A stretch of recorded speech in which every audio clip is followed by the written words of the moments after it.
Sobrang swerte talaga si Jericho Rosales kay Janine Gutierrez. Buong puso nga ang suporta ng aktres sa kanyang Baba Echo. Kahit anong pangbabas ng mga ampalaya na sure na mga fans ni Kim Chiu.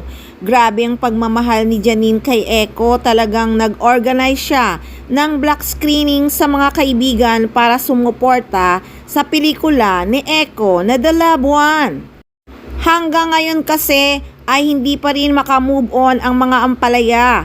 Galit na galit, gustong manakit. Buti na lang, may nabasa pa ako na nakakaintindi sa nagawa ni Echo na wala lang sa kanya. Sabi nga ng isang concerned citizen, di naman po siguro intensyon ni Echo na ignoring si Kim Chiu. Pansin ko si Kim nasa group ng mga boys at yumuko lang si Echo sa grupo. Walang reason para snubbing si Kim ni Echo. Friends sila at neighbor pa. Mabiro lang talaga si Jericho Rosales at sana wag na nating palakihin pa. Lahat tayo minsan nagkakamali din, kaya matuto tayo na consider ang overexcitement. Yes, totoo yan na overexcitement talaga si Echo sa harap ng madlang people at sa mga co-host na naroon sa It's Showtime. Pero ang pangbabas nila sa aktor ay below the belt na lang talaga.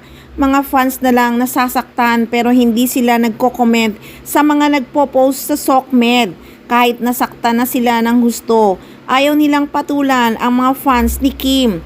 Basta focus talaga tayo sa Echonin guys.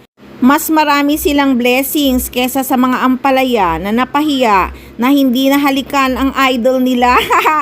Sana pagsabihan din ni Kim Chiu ang mga fans niyang nagkakalat ng basura. Sila lang ang sumisira kay Kim Chiu. Pray na lang kayong mga fans ni Kim na wag itambal si Paolo Abilino sa iba. Baka pati langit tatawa sa inyo. Ay nako, ambot oy. Buti na lang talaga may Janine Gutierrez na sobrang mapagmahal kay Baba Echo. Sobrang sweet ni Nini, nakakaiyak talaga ang suporta niya sa aktor. Kasi kung tutuusin, durog na durog si Echo sa mga pangbabas ng Kim Pao fans. Pero dahil may Janine Gutierrez siya na sobrang nagmamahal sa kanya, panalong panalo talaga ang aktor. Kaya talagang swerteng-swerte si Echo kay Nini. Hindi siya iiwan ng aktres kahit anong laban.